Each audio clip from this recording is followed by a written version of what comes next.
There's nothing worse than watching an amazing movie or TV show, but then there's one character in it that's so annoying that they just drive you crazy. So here are some of the most annoying characters of all time that almost ruin every scene they're in versus characters that are so good they make every scene they're in better. We gotta start off on the bad side with Awkwafina's character of Katy in Shang-Chi. I think she is easily the worst part of this movie. Now listen, I think the Awkwafina hate gets a little out of control in some other projects. I don't think she's unbearable in everything she's in, even if I'm not the particular fan of the style of humor and character she's always playing. But I'm sorry, in Shang-Chi, she just completely fails at being the comic relief. Literally all her lines feel like such duds, none of them hit. I don't think her chemistry with Simu Liu as being like good friends is particularly amazing in this movie either. She's also always just making jokes at like the wrong times, and her character just drives me so crazy that it ultimately drags the entire rating for this movie down for me personally. I promise this video is not only going to be the MCU, but we're sticking with it for the second pick, which is a character so good he makes every scene better, with Luis.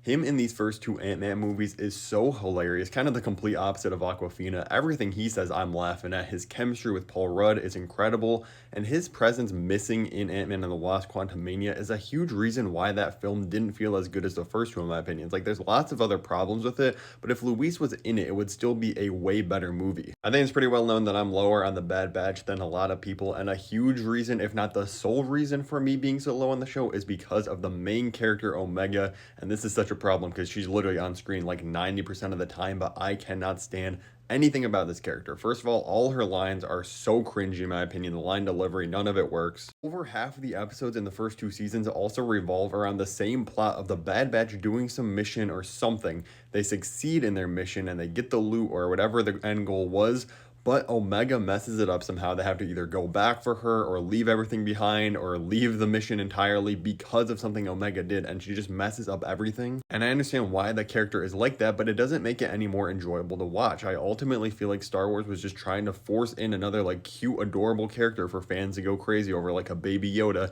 and it did not work on me, even though I know it did work for a lot of people. While the Clone Wars and Bad Batch are both targeted towards younger kid audiences, and they both have a younger kid in it, like Omega and Ahsoka, Omega makes the show feel like it's almost made for babies and honestly feels like, oh, this is targeted for literal 3-year-olds. Like when you're actually watching the Bad Batch on your own, it doesn't feel like that at all, but every time she's on screen, it just completely ruins it. We need a quick positivity break because Tangerine and Lemon are absolutely incredible in the movie Bullet Train, which I do think is an overrated film. I think it's perfectly fine, like a 5 or 6 out of 10. I know everybody calls it a masterpiece, but I do absolutely love these two characters. They are absolutely hilarious together. If we literally got like a prequel or some spin-off with these two characters just going on adventures together, I would watch like 10 hours of it because they were an absolute blast, and every time they were on screen, it just made the movie so much better. We're gonna rapid fire through some Office characters I have beef with. We're starting off with Clark and Pete, the new Jim and Dwight that get introduced towards the very end of the show.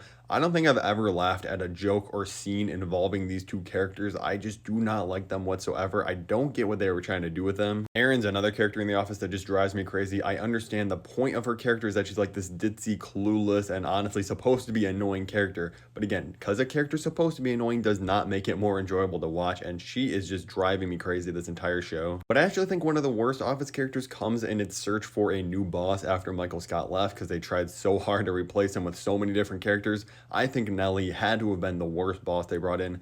I could not stand this character. First of all, her dynamic and just every interaction she had with other people in the office was so unbelievably cringe-inducing. She's not really a funny character, but she also doesn't play being like the super strict, straight boss well either. Luckily, The Office has so many great side characters, and we all know the other characters like Jim, Dwight, they're all amazing and major focuses in the show. I'm going to go with Creed being the character from the show that actually makes every scene better, because he literally pops up for like a max of 35 seconds in an episode, but every time he drops like one little line or it cuts to his interviews, it's absolutely hilarious. Janet Soprano is a little bit different than everyone else on this list because I think the character is actually very well written in the show. She has a good purpose in the series, and the actress is doing a good job with what she's given, but the character still drives me absolutely insane with the choices she makes, the way she interacts with Tony, even just the grainy and like whiny voice she pulls off just drives me crazy. So they're doing a good job at what she's supposed to, but it still drives me insane. On the other hand, Paulie's absolutely hilarious and great every time he shows up. Every time he like repeats a joke or something, it's comedy gold every time. I don't care. Let's go back to the MCU quickly because Darcy's a weird one on this list because she kind of fits into both categories. Because in the first Thor movie and WandaVision, Darcy's actually a really fun side character, has some really funny jokes,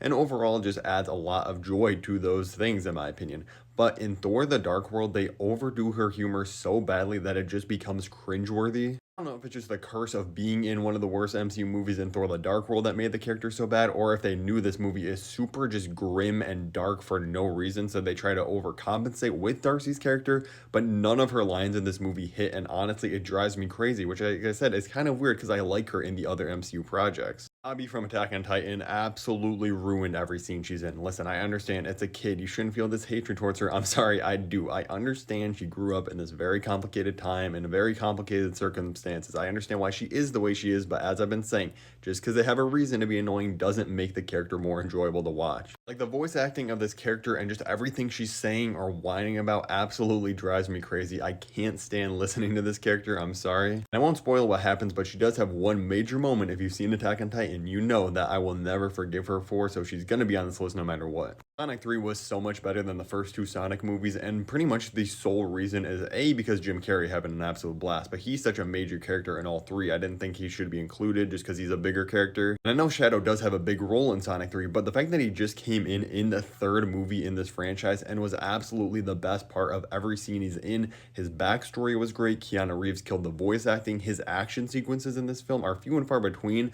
but at the very beginning and end when we do get them are absolutely incredible. I think Shadow is a major reason why this movie is so much better than the first two, and he definitely deserves a spot on this list. Speaking of which, tap above me right now to watch my review of Sonic 3, or you can check out my video on Mufasa the Lion King. Thank you so much for watching.